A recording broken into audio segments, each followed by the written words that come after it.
Coming up tonight on YCN News, Claremont police find a suspect on the series of bank robberies in the Upper Valley. A Sunapee man is charged with 2 counts of manslaughter for the 2 deaths caused on I-89 Saturday. And the Peace Corps gives Vermont an award for recruiting the most volunteers. For more news, weather, and sports, it's time for YCN, your local view. Now, your daily digest of the Dartmouth Lake Sunapee region, southern Vermont, and Windsor County. News, sports, weather, and all that is happening in our area. The news on YCN, your local view. Good evening, and welcome to this Wednesday edition of YCN News. I'm Rose Spillman. Claremont police have a suspect in 3 Upper Valley bank robberies in the last 2 months.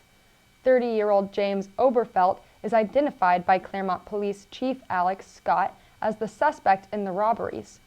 Oberfelt is in custody in Massachusetts on a charge unrelated to the bank robberies.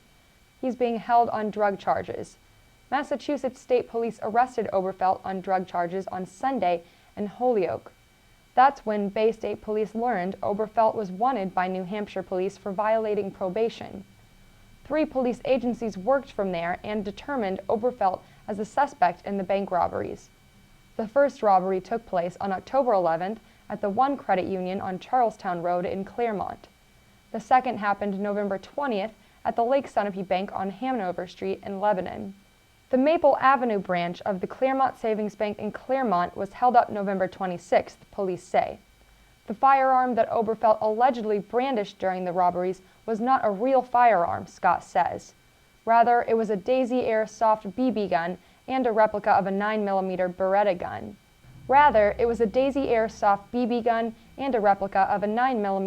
gun. Oberfelt is expected to be formally charged with the bank robberies in the future, Scott says. Meanwhile, he is being held on cash bail in Massachusetts regarding the drug charges.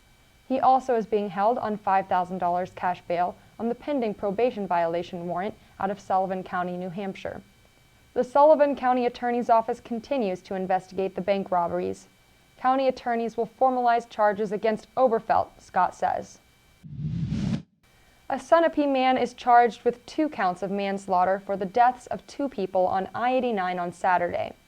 53-year-old Robert Dellinger was charged Tuesday afternoon upon his release from Dartmouth Hitchcock Medical Center in Lebanon for treatment of crash-related injuries. Dellinger was scheduled to be arraigned today on the 2 charges in Lebanon District Court.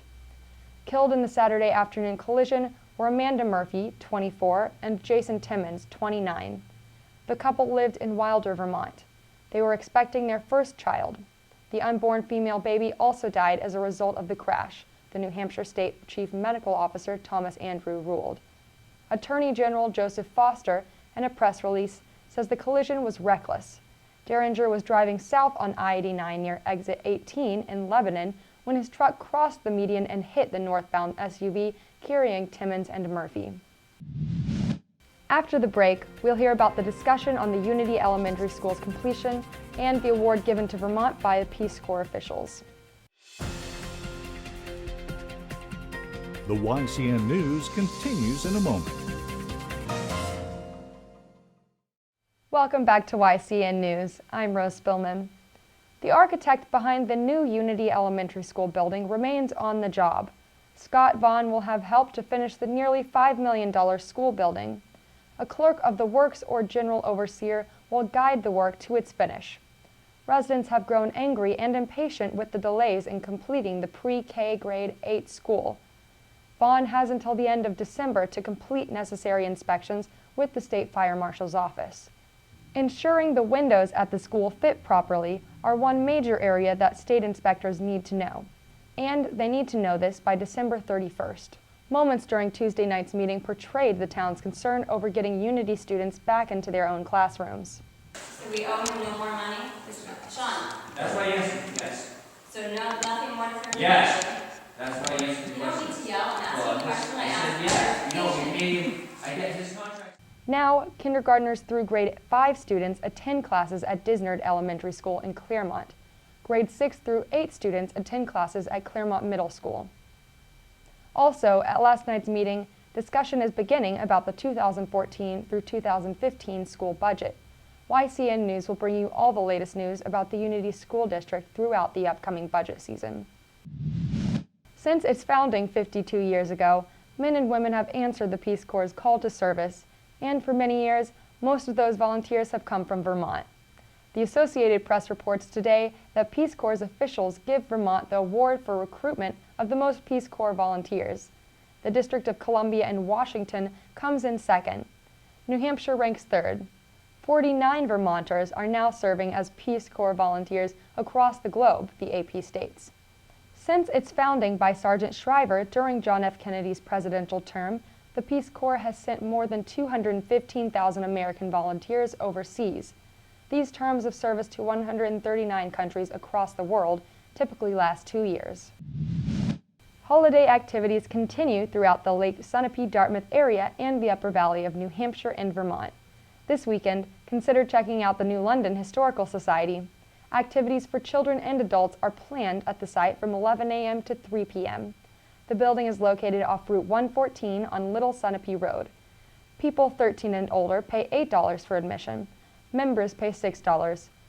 Children aged 12 and younger are admitted free. This year, there is no charge for the craft rooms activities.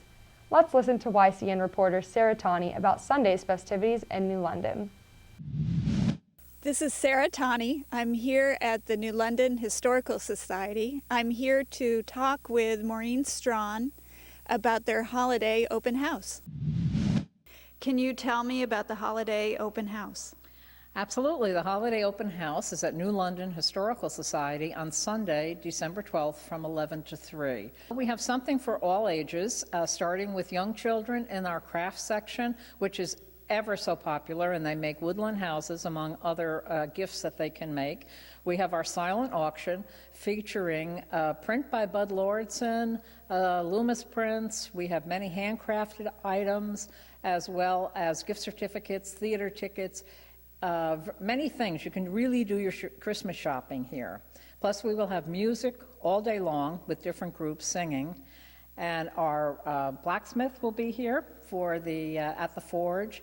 Our general store will be open for products for sale, baked goods and smoked products, hearthside cooking, and sleigh rides if we have snow, and if not, it will be carriage rides, but there will be horse and carriage or horse and sleigh.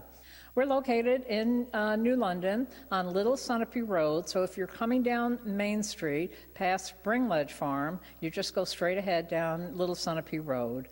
And you can get more information on www.newlondonhistoricalsociety.org or on Facebook. And you may want to know about admission, and admission is going to be all-inclusive this year.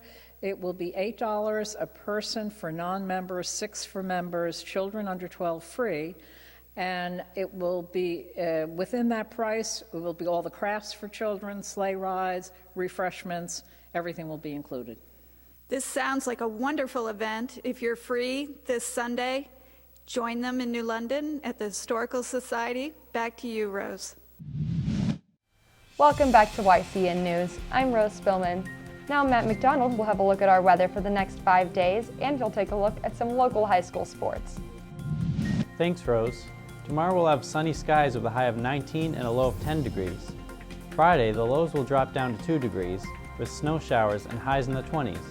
Be sure to dress warm and drive carefully as the snow will continue through the weekend, with Saturday's highs around 16 and a low of 9 degrees. Sunday will have a high of 23 and a low of 7 degrees.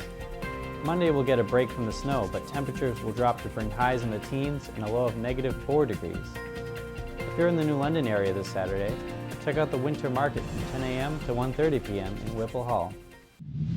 There were some girls' basketball games yesterday. Let's look at the results. Kearsarge played against Mascoma last night. This resulted in Mascoma winning the game 48-43. Mascoma's record is now 2 wins and no losses. Also last night, Fall Mountain played against Newport. Fall Mountain defeated Newport with 61 points to Newport's 37 points. And lastly, Sunapee played against Wilton Lindborough and won 62-33. Congratulations to our local high school teams. Thank you for joining us for this Wednesday edition of YCN News. Don't forget to like us on Facebook and follow us on Twitter. And you can watch our programs anytime online at www.ycnnow.com. Be sure to tune in tomorrow to hear from Dawn Stanhope, Executive Director of David's House. I'm Rose Spillman for YCN, your local view. Good night.